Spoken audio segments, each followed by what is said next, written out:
উন্নত চিকিৎসার আশায় প্রতিদিন হাজারো মানুষ ছুটে আসেন ২৫০ শয্যা বিশিষ্ট সুনামগঞ্জ সদর হাসপাতালটিতে। গড়ে প্রতিদিন এই হাসপাতালে ভর্তি থাকেন প্রায় ৩০০ রোগী। বিনামূল্যে ওষুধ ও চিকিৎসা সেবার আশায় তারা ঘণ্টার পর ঘণ্টা অপেক্ষা করলেও মেলে না কোনো সেবা।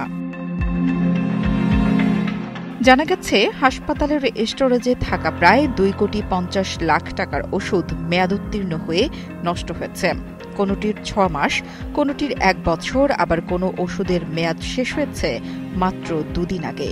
এ তালিকায় আছে লোপিরাল প্লাস, অ্যাডোভাস্টিন ও ন্যাপ্রোক্সেন সহ আরও অন্তত ৫০ ধরনের ওষুধ। হাওর বেষ্টিত সুনামগঞ্জ জেলার মানুষের একমাত্র ভরসা এই সদর হাসপাতালটি, অথচ এখানেই নষ্ট হচ্ছে কোটি কোটি টাকার ওষুধ। ফলে সাধারণ রোগীদের ওষুধ কিনতে গুনতে হচ্ছে হাজার হাজার টাকা। সুনামগঞ্জ সদর হাসপাতালে আমরা জানতে পারলাম সম্প্রতি প্রায় ২.৫ কোটি টাকার ঔষধ হাসপাতালের স্টোর রুমে এখন পর্যন্ত রয়েছে, যেগুলোর ডেট অফ বার্থ।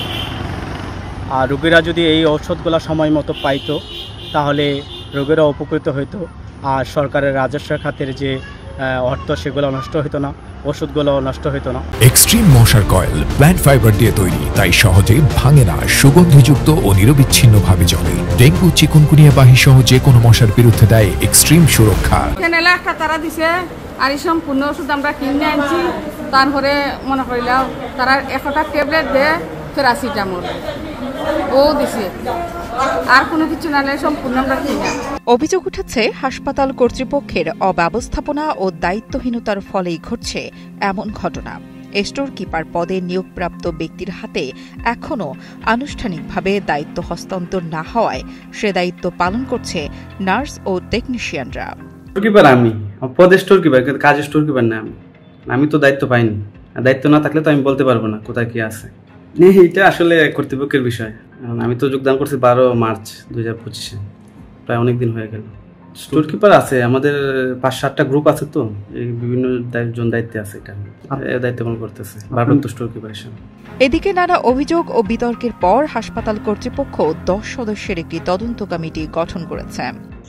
এই বিষয়ে আমরা একটা কমিটি করছি, কমিটির বইয়া রিপোর্ট দিব, বইয়ার পরে হওয়া শুরু, বইয়ার আগে কিছু হয় কমিটি বলবো, বইয়া সভাপতির মধ্যে কল করলে পরে সবাই বুঝিয়ে এটা ব্যাপারে কি বিষয় দেখাও। হাওরবাসীর উন্নত চিকিৎসার একমাত্র ভরসা এই হাসপাতাল, কিন্তু কোটি টাকার সরকারি এ ওষুধ নষ্ট হওয়ায় প্রশ্ন উঠেছে, স্বাস্থ্যসেবার ভরসা কি অব্যবস্থাপনার বলি হচ্ছে? সৈয়দ হোসেন সবুজের পাঠানো তথ্য ও ভিডিও চিত্রে ডেস্ক রিপোর্ট, কালের কণ্ঠ।